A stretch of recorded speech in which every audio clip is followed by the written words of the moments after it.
ప్రభుత్వ వ్యతిరేక ఓటు చీలకూడదు. పొత్తు పెట్టుకోవడానికి పవన్ చెబుతున్న కారణం ఇదేగా. మరి ఇచ్చిన 24 సీట్లతో రెండు పార్టీల మధ్య ఓటు బదిలీ జరుగుతుందా? ఆ గ్యారంటీ పవన్ ఇవ్వగలరా? జనసేన సీనియర్లు కూడా ఇంత తక్కువ సీట్ షేర్తో ఓట్ ట్రాన్స్ఫర్ జరగదని చెబుతున్నారు. మరి జనసేనాని ముందున్న దారిది, ఈ డ్యామేజ్ ని ఎలా కంట్రోల్ చేయబోతున్నారు? ఏం జరగబోతోంది ఏపీలో? వైసీపీ ఓటమే లక్ష్యంగా పొత్తులు. 24 సీట్ల షేర్తో ఓట్ల బదిలీ జరిగేనా? అలకలతో పొత్తు లక్ష్యం నెరవేరేనా? పార్లమెంట్ కి వెళ్ళాము, ఇదే ఆఖరిసారి 24లోనే పోటీ చేస్తాం. మా పార్టీ అధిష్టానం అయితే మాకు నిడదవోలు వెళ్ళవలసిందిగా నన్ను కోరడం జరిగింది. నిడదవోలు వెళ్ళటానికి అవసరమైనటువంటి అంశాలు ఏవేవి ఉన్నాయో వాటిని చర్చిస్తున్నాను నేను. ఓవైపు వైనాట్ 175 అంటూ దూసుకెళ్తోంది అధికార పక్షం. వైసీపీని ఓడించడమే లక్ష్యంగా కలిసి వెళ్తున్నామని చెప్తోంది ప్రతిపక్షం. పొత్తు పెట్టుకుని వెళ్తే ప్రభుత్వ వ్యతిరేక ఓటు చీలదనేది ఈ పొత్తు ప్రధాన లక్ష్యం. బాగుంది, చెప్పడానికైనా వినడానికైనా చాలా బాగుంది. కానీ ఓట్లు చేజారకూడదనే 24 సీట్లు తీసుకున్నామని చెప్తున్నారే, అదే చెప్పుకోవడానికి వినడానికి బాగోలేదు అనేది జనసేన నాయకుల వెర్షన్. రెండు పార్టీల మధ్య ఓట్లు బదిలీ కావాలన్నదే పొత్తు పెట్టుకోవడం వెనుక ప్రధాన ఉద్దేశం. ఆ ఓట్లే బదిలీ కానప్పుడు అసలు ఈ పొత్తుకు అర్థమే లేదు కదా అని గట్టిగా చెప్తున్నారు.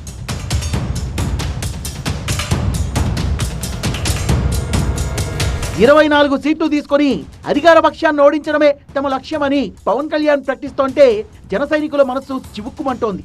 ఇన్నాళ్లు పోరాడింది ఈ 24 సీట్ల కోసం అని రగిలిపోతున్నారు.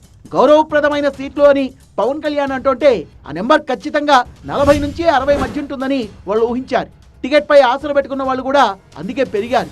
ఓ అడుగు ముందుకేసి టీడీపీ సిట్టింగ్ ఎమ్మెల్యేలున్న స్థానాల్లో సైతం తామే అభ్యర్థులమని ప్రకటించుకున్నారు జనసేన నేతలు. తీరా చూస్తే ఎంపీ సీట్లు కలిపిన సీట్ల సంఖ్య కనీసం 30 కూడా దాటలేదు. సో టికెట్ ఆశించిన చోట నిరాశ ఎదురైతే సహజంగానే నిప్పంటుకుంటుంది కదా. అందుకే ఇన్ని నిరసనలు, ఇంత ఆగ్రహ జ్వాలలు.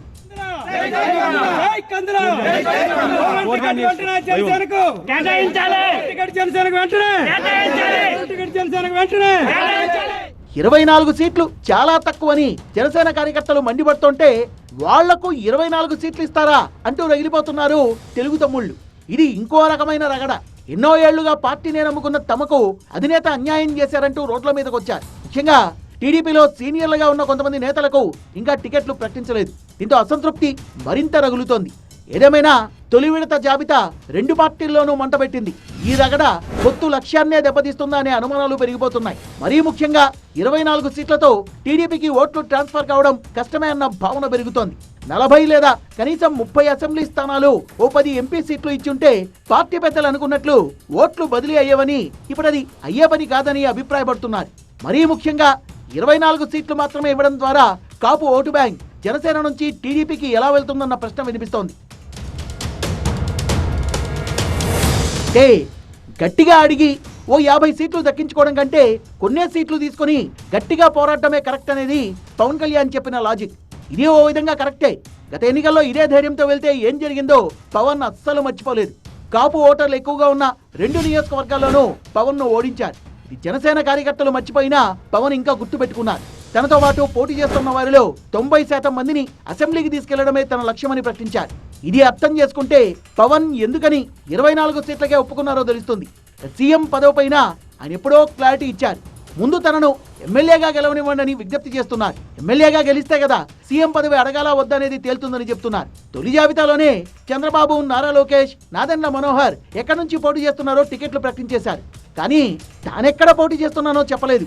సో ఆ కన్ఫ్యూజన్ ఇంకా ఉన్నట్టుంది. అయినా సరే జన సైనికులు మాత్రం ఈ థియరీస్ అన్ని ఒప్పుకోవడం లేదు. ఇంత తక్కువ సీట్లతో పవర్ షేరింగ్ ఎలా సాధ్యమని మాత్రమే ప్రశ్నిస్తున్నారు.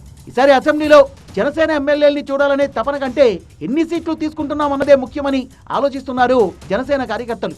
అందుకే 40 కంటే తక్కువ సీట్లు తీసుకుంటే కూటమికి ఓట్లు బదిలీ అవ్వడం కష్టమని మెజార్టీ జనసేన మద్దతుదారులు చెప్తున్నారు. చాలా చోట్ల అధిష్టానం మాటను ధిక్కరించి మరీ నిరసనలు చేస్తున్నారు. మరి ముఖ్యంగా జగ్గంపేట టికెట్ ను టీడీపీ అభ్యర్థి జ్యోతుల నెహ్రూకి ఇవ్వడంపై నియోజకవర్గ జనసేన ఇన్ఛార్జ్ పాటంశెట్టి సూర్యచంద్ర బాగా హర్ట్ అయ్యారు. 5 ఏళ్లుగా కష్టపడి పనిచేసిన తనకు గుర్తింపు ఇవ్వకపోవడంతో సూర్యచంద్ర ఆమరణ నిరాహార దీక్షకు దిగారు. జగ్గంపేట టికెట్ ఇవ్వకపోతే తాను కానీ తన భార్య కానీ స్వతంత్ర అభ్యర్థిగా పోటీ చేస్తామని చెప్తున్నారు. ఈరోజు వారు నాకు సీట్ ఇవ్వలేదని చెప్పేసి నేను కోపగించి బాధపడి ఈ ఆమరణ నిరాహార దీక్ష చేయట్లేదు. నా భార్య నేను కూడా పోలింగ్ చివరి క్షణం వరకు కూడా మేము మంచినీళ్ళు తాగి చివరి క్షణం వరకు కూడా పవన్ కళ్యాణ్ గారు ఏదైతే పొత్తు ధర్మం పాటించమన్నారో, వారు ఏదైతే చెప్పారో సైకిల్ గుర్తుకి జగ్గంపేట నియోజకవర్గంలో ఓటేయమన్నారో అదే సైకిల్ గుర్తుకి ఓట్లు వేయండి అని చెప్పేసి ప్రజలందరూ కూడా ఈ సందర్భంగా నేను విజ్ఞప్తి చేస్తా ఉన్నా. పశ్చిమ గోదావరి జిల్లా తణుకు జనసేన ఇన్ఛార్జ్ విడివాడ రామచంద్రరావు కూడా తీవ్ర అసంతృప్తిలో ఉన్నారు. టీడీపీకి టికెట్ కన్ఫర్మ్ కావడంతో స్వతంత్ర అభ్యర్థిగా అయినా పోటీ చేయాలని జనసేన కార్యకర్తలు ఆయనకు సలహా ఇస్తున్నారు. దీంతో విడివాడతో జనసేన నేత కనకరాజు సూరి చర్చలు జరిపారు. ఇక జనసేన గట్టిగా అడుగుతోన్న సీటు రాజమండ్రి రూరల్. ఇక్కడ టీడీపీ సిట్టింగ్ ఎమ్మెల్యేగా గోరంట్ల బుచ్చయ్య చౌదరి ఉన్నారు. పొత్తులో భాగంగా టికెట్ జనసేనకే వస్తుందంటూ ఎన్నాళ్లుగానో చెప్తూ వస్తున్నారు. రాజమండ్రి రూరల్ సీటును బుచ్చయ్య చౌదరిగా ఇస్తున్నట్లు జనసేన అధిష్టానం కందుల దుర్గేష్ కు చెప్పినట్టు తెలుస్తోంది. రాజమండ్రి రూరల్ కి బదులు నిడదవోలు నియోజకవర్గం నుంచి పోటీకి దిగాలంటూ కందుల దుర్గేష్ కు పవన్ కళ్యాణ్ చెప్పినట్లు టాక్ నడుస్తోంది. మా పార్టీ అధిష్టానం అయితే మాకు నిడదవోలు వెళ్ళవలసిందిగా నన్ను కోరడం జరిగింది. నిడదవోలు వెళ్ళటానికి అవసరమైనటువంటి అంశాలు ఏవేవి ఉన్నాయో వాటిని చర్చిస్తున్నాను. నేను నా వ్యక్తిగత స్వార్థం కోసం ఇండిపెండెంట్గా వెళ్ళేటువంటి అవకాశం ఎంత మాత్రం లేదు. రాజకీయాల్లో సహజంగా లైవ్లో ఉండటం అనేది చాలా అవసరం. ఆ రకంగా ఉండటానికి, పోటీలో ఉండటానికే నేను ప్రయత్నిస్తాను. అంబేద్కర్ కోనసీమ జిల్లాలో కొత్తపేట టికెట్ వ్యవహారం కూడా జనసేనలో మంటలు రేపుతోంది. కొత్తపేట టికెట్ జనసేన నేత బండారు శ్రీనివాస్ కు కాకుండా టీడీపీకి దక్కడంతో ఆలమూరు పార్టీ ఆఫీసులో జెండాల్ని పీకేశారు. టికెట్ ఇవ్వకపోవడం ఖచ్చితంగా అవమానమే అంటూ జనసేన బీసీ నేతలు పార్టీ జెండాలు, ఫ్లెక్సీల్ని తగులుబెట్టారు. జనసేన ఇప్పటి వరకు 5 సీట్లు మాత్రమే ప్రకటించింది. దీంతో మిగిలిన నియోజకవర్గాలు ఎక్కడెక్కడ ఉండొచ్చన్న ఊహాగానాలతో పాటు ఉత్కంఠ కూడా మొదలైంది. ముఖ్యంగా ఉమ్మడి చిత్తూరు జిల్లాలో 7 స్థానాల్ని ఇంకా ప్రకటించలేదు. ఉభయ గోదావరి జిల్లాల తర్వాత రాయలసీమ ప్రాంతంలోనే జనసేన ఎక్కువ సీట్లు అడుగుతోంది. అది కూడా ఉమ్మడి చిత్తూరు జిల్లాలోనే. బీజేపీ సైతం సీట్లు ఆశిస్తోన్నది ఈ జిల్లా నుంచే. అందుకే ఆశావహుల్లో గందరగోళం ఏర్పడింది. తిరుపతి, చంద్రగిరి, శ్రీకాళహస్తి, సత్యవేడు, మదనపల్లి, పుంగనూరు, పూతలపట్టు సెగ్మెంట్లను టీడీపీ పెండింగ్ లో పెట్టింది. దీంతో బీజేపీ జనసేనకు కేటాయించాల్సిన స్థానాలు 7 నియోజకవర్గాల్లోనే ఉంటాయని భావిస్తున్నారు. తిరుపతి, మదనపల్లి అసెంబ్లీ సీట్లు తమవే అంటూ అటు బీజేపీ, ఇటు జనసేన కర్చీఫ్ వేసుకున్నాయి. నరసరావుపేటలో జనసేన కార్యకర్తలు పాదయాత్ర చేశారు. నరసరావుపేట అసెంబ్లీ టికెట్ ను నియోజకవర్గ జనసేన ఇన్ఛార్జ్ సయ్యద్ జిలానీకి ఇవ్వాలని డిమాండ్ చేస్తున్నారు. మొత్తంగా అయితే తొలి జాబితా రగిల్చిన టికెట్ల మంట 2 పార్టీల్లో కూడా బాగానే రగులుతోంది. టికెట్లు ప్రకటించిన మరుక్షణం నుంచే ఫ్లెక్సీలు, బ్యానర్లు చిరిగిపోయాయి. నేతలు రోడ్ల మీదకొచ్చారు. నిరసనలు, ఆందోళనలతో హోరెత్తించారు. స్టిల్ టీడీపీలో ఈ టికెట్ వార్ కనిపిస్తూనే ఉంది. ఇప్పటికైనా మనసు మార్చుకుంటారా లేదా తమ మనసు మార్చుకోమంటారా చెప్పండి అంటూ వార్నింగ్స్ ఇస్తున్నారు. ఓవైపు ఉండవల్లి నుంచి కొందరికి పిలుపులు వస్తున్నాయి, కానీ టికెట్ పై మాత్రం హామీ రావటం లేదు. మరి టీడీపీలో ఈ టికెట్ వార్ చల్లారేదేలా? చంద్రబాబు యాక్షన్ ప్లాన్ ఏంటి?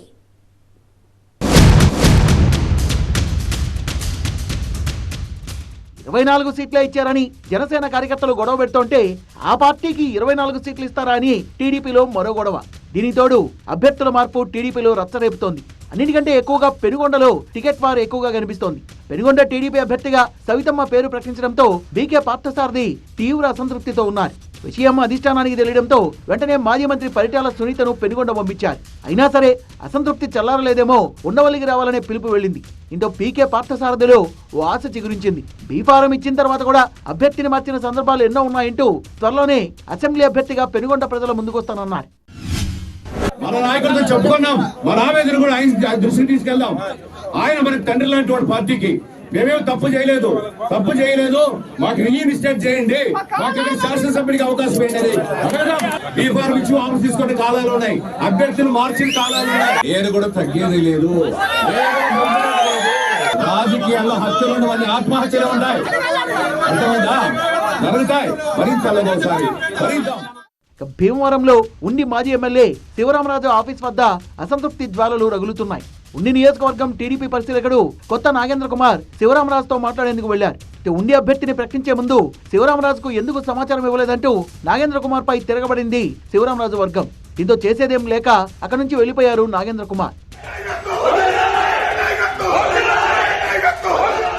కాకినాడ రూరల్ టీడీపీలో అయితే అసమ్మతి చల్లారేలా కనిపించడం లేదు. టికెట్ టీడీపీదే, పోటీ చేసేది తానే అంటూ మాజీ ఎమ్మెల్యే పిల్లి అనంతలక్ష్మి ప్రచారం చేసుకున్నారు.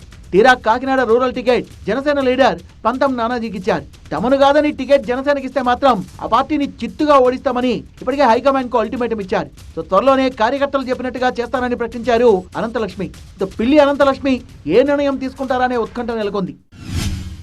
జనసేన పార్టీ వాళ్ళు కానీ ఇతరేతర ఎవరు వచ్చినా మేము అందరం కూడా కూర్చొని ఆలోచించి ఒక నిర్ణయం తీసుకుని మేమందరం కూడా సంయుక్తంగా కలిపి పార్టీ యొక్క ఆదేశాలని శిరసావహించడానికి ముందుకు వస్తామని చెప్పి మనందరం కూర్చొని ఆలోచించిన తర్వాత మీటింగ్ పెట్టుకున్న తర్వాత మన నిర్ణయం మనం తీసుకుందాం. అప్పటి వరకు కూడా మీరు కూడా సహనం పాటించాలి. ఎటువంటి పరిస్థితుల్లో ఉన్న కూడా ఎటువంటి నిర్ణయాలు తీసుకోకుండా ఉండాలని చెప్పి మిమ్మల్ని అందరినీ కూడా కోరి ప్రార్థిస్తా ఉన్నా. తమ్మళ్లపల్లిలో టీడీపీ ఫ్లెక్సీల్ని చించేశారు టీడీపీ నేత శంకర్ అనుచరులు. పార్టీ ఇన్ఛార్జిగా ఉన్న మాజీ ఎమ్మెల్యే శంకర్ యాదవ్ కు టికెట్ ఇవ్వకపోవడంపై బి కొత్తకోటలో రోడ్డెక్కారు. పార్టీకి మూకుమ్మడిగా రాజీనామాలు చేసేందుకు సైతం సిద్ధమయ్యారు.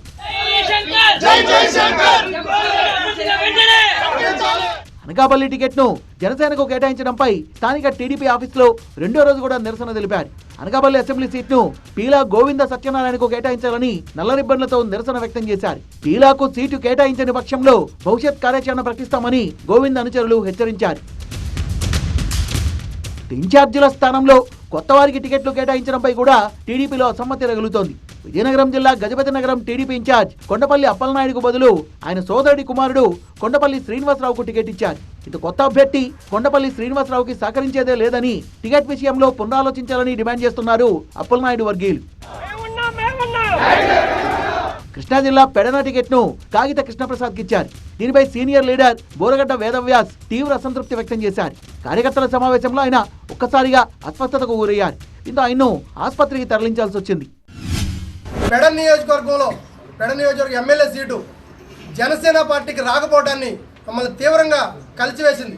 నియోజకవర్గం బాగుండాలి, ప్రజలకు మంచి జరగాలి, పవన్ కళ్యాణ్ గారి నాయకత్వం బలపడాలి, పవన్ కళ్యాణ్ గారి నాయకుడు లాంటి నాయకుడు ఈ రాష్ట్రానికి మంచి నాయకత్వంతో వస్తే రాష్ట్ర భవిష్యత్తు మారుతుందని నమ్మి మాలాంటి ఎంతోమంది యువతీ యువకులు పవన్ కళ్యాణ్ గారి బాటలో నడిచాం. అనేక ఉద్యమాల ఫలితంగా మా మీద అనేక కేసులు జరిగాయి. మా జన సైనికుల మీదే రౌడీ షీట్ ఓపెన్ చేసే వరకు వెళ్ళిందంటే పెడ నియోజకవర్గంలో మా పోరాట పటిమ ఎంతవరకు ఉందో అర్థం చేసుకోవచ్చు. కర్నూలు జిల్లా ఎమ్మిగనూరులో అయితే జయహో బీసీ సదస్సు వేదికగా కుర్చీల్ని విసురుకున్నారు తెలుగు తమ్ముళ్లు. ఈ టికెట్ ఇంకా ప్రకటించినప్పటికీ ఎమ్మిగనూరు టీడీపీ టికెట్ కోసం తీవ్రంగా ప్రయత్నిస్తున్నారు మాజీ MLA Jayanageshwar Reddy, doctor Machani Somanath. Penamaluru ticket ను కూడా టీడీపీ ఇంకా ప్రకటించలేదు. అయినా సరే 100% తను పెనమలూరు నుంచే పోటీ చేస్తానంటూ ప్రకటించుకుంటున్నారు. ఏం చేయాలో కార్యకర్తలే నిర్ణయం తీసుకుంటారన్నారు. వేరే అభ్యర్థులు పెనమలూరు వచ్చి పోటీ చేస్తామంటే తాము సహకరించే పరిస్థితి ఉండదని డైరెక్ట్ గానే చెప్పేశారు.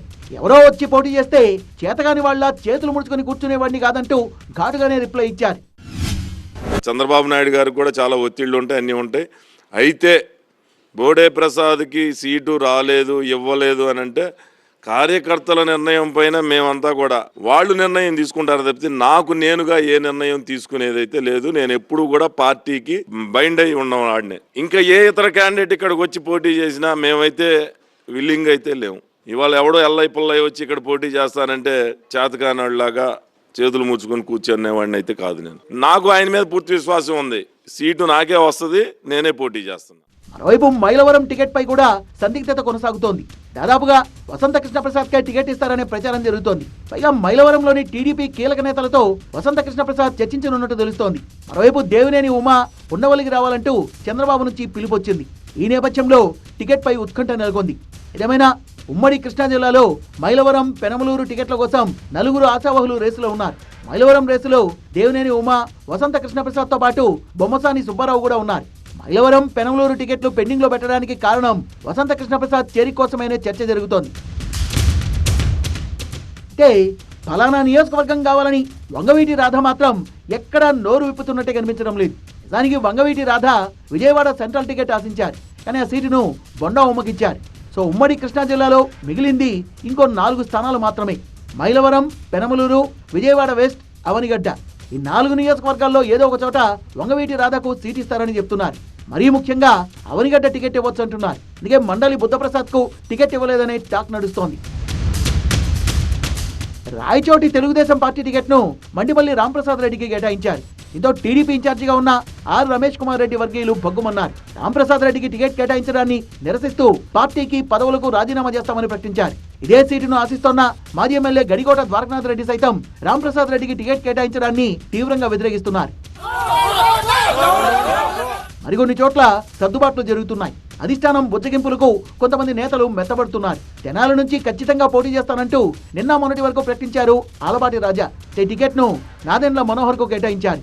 దీనిపై ఆలపాటి రాజా అసంతృప్తితో ఉండడంతో చంద్రబాబు ఉండవల్లికి పిలిపించారు. సీట్ల సర్దుబాటును అర్థం చేసుకోవాలని, తగిన ప్రత్యామ్నాయం కల్పిస్తానని ఆలపాటి రాజాకు చంద్రబాబు హామీ ఇచ్చారు. సో తెనాలిలో టికెట్ మార్కు తెరబడినట్లే అంటున్నారు. ఈసారి టీడీపీ సీనియర్లకు కూడా కొంత నిరాశ తప్పేలా లేదు. హెచ్ఎర్ల నుంచి కళా వెంకట్రావుకు బదులు మరొకరి పేరును పరిశీలిస్తున్నట్టు తెలుస్తోంది. సర్వేపల్లిలో సోమిరెడ్డి చంద్రమోహన్ రెడ్డి కాకుండా వేమిరెడ్డి సూచించే వారిని ప్రకటించాలనుకుంటున్నారు.